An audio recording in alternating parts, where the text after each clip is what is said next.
આ ન્યૂઝના પ્રાયોજક છે tattoo and nail studio. અમારું સરનામું છે ઓમ બિઝનેસ પ્લાઝા, સર્કિટ હાઉસની સામે, હાલર રોડ, વલસાડ.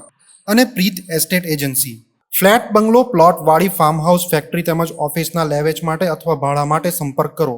દમણના એક ઢાબા પર થયેલી નાની બબાલ બની લોહિયાળ. અમરેલીના યુવકે ભૂસાવલના યુવકને ચપ્પુ વડે રહેસી નાખ્યો. મળી રહેલી માહિતી પ્રમાણે દમણના મરવડ સ્થિત દમણ ઢાબા નામનો એક ઢાબો આવ્યો છે, જેમાં ગુજરાતના અમરેલી જિલ્લાના ધારી ગામનો 35 વર્ષીય યુવાન પ્રદ્યુમનસિંહ ગોહિલ મહિલા મિત્ર સાથે ખાણીપીણી કરવા અર્થે આવ્યો હતો. આ દરમિયાન સામેના ટેબલ પર મહારાષ્ટ્રના જલગાંવના ભૂસાવલથી આવેલ 6 જેટલા યુવાન મિત્રો પણ ખાણીપીણીની મોજ મસ્તી કરી રહ્યા હતા.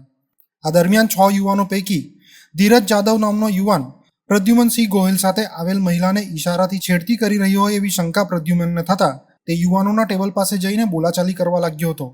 નાની સરખી બોલાચાલી અચાનક રૌદ્ર સ્વરૂપમાં ધારણ થઈ જતા જ પ્રદ્યુમનસિંહ ગોહિલે તેની પાસે રહેલા ધારદાર ચાકુ જેવા હથિયાર વડે ધીરજ જાદવના ગળા પર ફેરવી તેને રહેસી નાખતા તે લોહીલુહાણ હાલતમાં જમીન પર ઢળી પડ્યો હતો.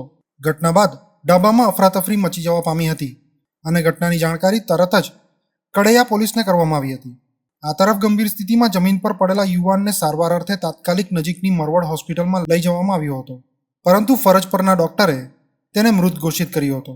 ઘટનાને પગલે કડૈયા પોલીસે જગ્યા સ્થળ પર જરૂરી કાર્યવાહી કરી આ મામલે પોલીસ ચોપડે હત્યાનો ગુનો દાખલ કરી આ કામના આરોપી પ્રદ્યુમનસિંહ ઉંમર વર્ષ 35 રહે ધારી અમરેલી ગુજરાતનાઓની ધરપકડ કરી જેલના સળિયા પાછળ ધકેલી આગળની કાર્યવાહી હાથ ધરી છે.